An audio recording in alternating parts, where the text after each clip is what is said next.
He's left me on the edge of my seat waiting to know what he thinks about the Oilers. I know. I really want to know what's the biggest reason why Oilers fans should believe in this team heading into tonight. I think he's moving a bit better down in that preview window. Let's bring him back one more time. Jason, number one reason Oilers fans should believe tonight.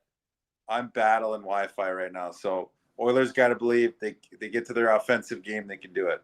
Get to the offensive game, get to the stretch pass, get the feet moving, be on the front foot. And if you get a lead in the first, which they need because Florida Panthers' third periods are great, stay on the gas. Don't back off. I love that. From a Panthers perspective now, Jason, what do you think the mindset is in that room following an 8-1 thrashing? Is it almost easier to flush a game like that when it's so out of hand and so bad? It doesn't matter in the playoffs, like 8-1, 1-0. We heard Connor talk. I thought what he said was phenomenal. If it's 8-1 or 1-0, you just move on. I think they have that mindset. They've been pretty even-keeled all season. But for them, honestly, in the back of their minds, if they lose this game tonight, it's going 7 because I don't know if they can get a win at Rogers Place. So just the way that building was, the roof will come off if they go back into Oiler Nation town. So I do think it's a big game. Otherwise, it goes 7. What did you make of the vibes in the arena the other day? Getting, like, again, the first time around, the third period comeback started to mount and the crowd got back into it. But game 4 was just on another level.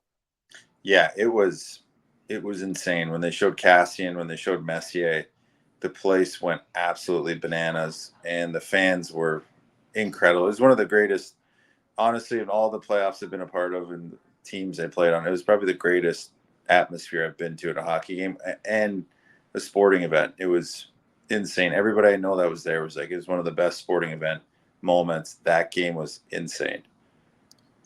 And I'm not just saying it because I'm on an Oilers podcast. I wouldn't lie to you, but it was nuts. It was crazy. And to think, like, the Oilers they're down 3-1 in the series. And the way everyone was, if they can come back on Friday and have that same atmosphere, like you said, I think it's going 7 for sure. But in that game, what surprised you the most about either the Oilers being able to what they did or what the Florida Panthers didn't do? Well, they found something in that Henrique Brown-Janmark line, and that line should be starting tonight's game, and they should not, at 1 minute of this game, put Leon and Connor together because every time they do, they get exposed by this Florida Panthers line defensively.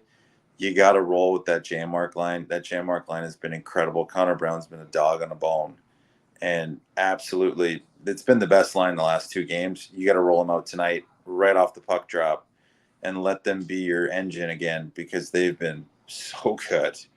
And it's just, they kind of found something with those lines, and you got to ride, keep Connor and Leon away from each other, let them play, roll out 3 lines. You found something that could deal with the depth of Florida. And if they can win that third line battle, I mean, it's going to be an interesting game. Okay, last one I got for you, because I love when you do things on the NHL Network, like break down the strategy and the approach and the system stuff that we just don't really see when we watch the game. Did the Oilers do anything or crack some sort of code in terms of how to attack the Panthers, or was it just simply a night where everything went their way? No, well, they've been kind of getting to them a little bit all playoffs by just stretching the zone and getting that weak side forward to flood. And then when the D are moving it up quick, like three zones away, so basically going from their end all the way to the far blue, they're creating these one-on-one matchups in the middle of the ice. And that's tough for a D-man when you're on an island and you have to basically defend a guy in open ice. It's really tough to be aggressive.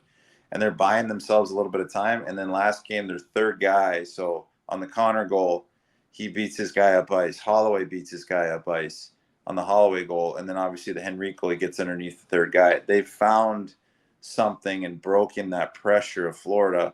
And also, you got to give props. Stuart Skinner played the puck phenomenally last game. He broke up a lot of their rim because Florida's been known their rim forecheck that's their bread and butter. So if you can stop that and make them stop the puck behind the net, and then Skinner moved it to either defenseman, it created a lot of great breakouts and a lot of good opportunities to kind of get their speed going. So for them, it's really just keep flooding that weak side winger, bring in that one defenseman out, and then just create a one-on-one and open ice. And they're pretty confident they can beat them open ice one-on-one. Love it. Appreciate the insight. I know you're busy as hell, man. So really, really appreciate you finding the time to hop on with us on a busy game day. Appreciate you guys, man. I got the 3-piece tonight, so we're going blue. Let's go. Ooh. Oil like up. You like my picture too? Look at that. Yeah. Yeah. We're, It's like we're you're Rogers Place. We're in Ford Hall right now. You're maybe foreshadowing a little bit where you'll be on Friday. Could be, or otherwise we're here. So the better wins. All right, I don't want boys. to ask you which one you'd prefer. Yeah, let's just roll through. All right, appreciate it, boys. Yeah, see you, Jason. Jason Yeah, Demers boys, on the Star thank you. Mechanical Guest Line, starmechanical.ca. Always a trip to have JD pop on. What's up, Nation citizens? If you like that video, then you need to be subscribed to the Oilers Nation YouTube. Podcasts, live shows, exclusive interviews, and analysis. Everything you need from your favorite voices at Oilers Nation. And you don't want to miss any of it, so hammer that subscribe button.